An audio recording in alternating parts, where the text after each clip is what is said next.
So, snail farmer, just listen to this bit.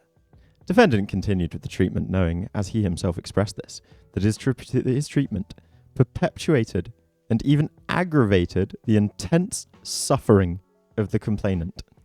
Onno van der Hart himself admitted and expressed that his treatment was making his one patient over these 20 years, her intense suffering, he was making it worse.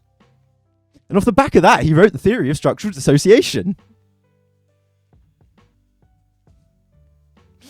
Like, what? Huh? How? Why does anyone listen to it for shit?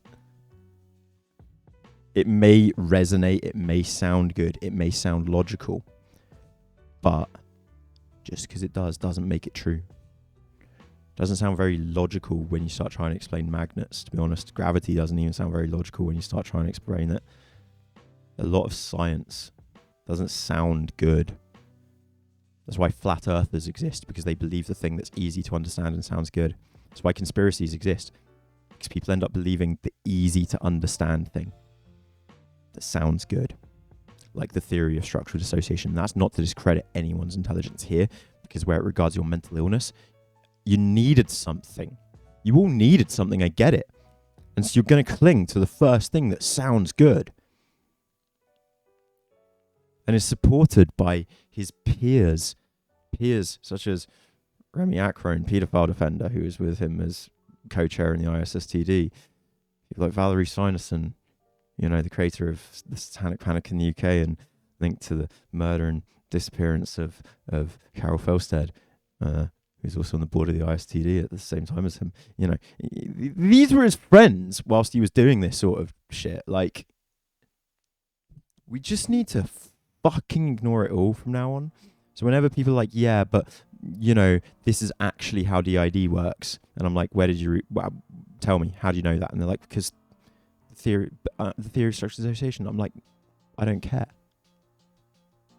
My hypotheses, it would be more accurate to call it hypotheses. You cannot form a theory off of one case study. That's a hypothesis. My hypotheses are just as relevant and accurate as any of these motherfuckers are. Because I speak to you guys on Twitch for up to 10 hours a day. Not just one person with the ID. But many. I don't know how many. I don't know how many have messaged me, left comments, and shared their experiences with me.